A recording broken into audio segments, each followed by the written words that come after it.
Problem ఏంటో తెలియలేదు first of all. Fits లాగా వస్తున్నాయి, బ్రీతింగ్ ప్రాబ్లం వస్తుంది, కిక్లు పడిపోవడం ఎప్పుడు లేదు, ఎప్పుడు లేదు. సడన్గా వచ్చింది. బ్రహ్మపురంలో మ్యాక్సిమం మన హాస్పిటల్ న్యూరాలజిస్ట్ మళ్ళీ తిరిగేసాము, కిమ్స్లో తిరిగేసాం, ఎమర్జెన్సీ 2 సార్లు తీసుకెళ్ళాము. ఎంఆర్ఐలు ఎంఆర్ఐ చేస్తాం, ఎంఆర్ఐ స్కాన్లు చేసాం, సిటీ స్కాన్ చేసాం, ప్రాబ్లం ఏం దాట్లేదు. అందరూ ట్యాబ్లెట్ తీసుకెళ్ళిన చోటల్లా 1000 రూపాయలు ఓపీలతో 2000 3000 రూపాయలతో మెడిసిన్ రాసేయడం, 4 రోజులు వాడడం, ఏమేమి ఇంప్రూవ్ ఉండకపోవడం, మళ్ళీ వేరే హాస్పిటల్కి వెళ్ళిపోవడం, ఇంకొకరి తెలిసి ఇంకో హాస్పిటల్కి చెప్పడం, ఇవి అది ఇది అన్నీ వాడాం. హైదరాబాద్ వెళ్ళిపోదాం అనుకున్నాం. ఇలా దీని గురించి ఒకరు ఇలాంటి ప్రాబ్లం ఒకటి సాల్వ్ అయ్యిందని చెప్పడం వెంటనే తీసుకొచ్చాను.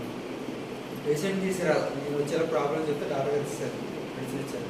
వాడికి 2 రోజుల నుంచి క్యూర్ అయ్యింది.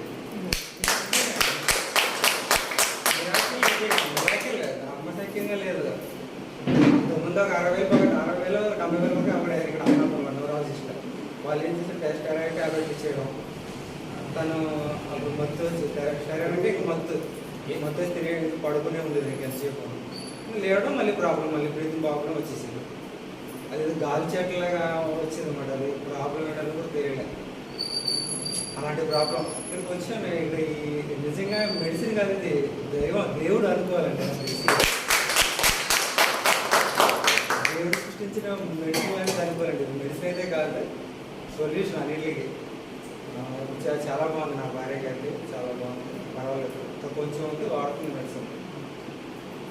డాక్టర్ గారు ధన్యవాదాలు.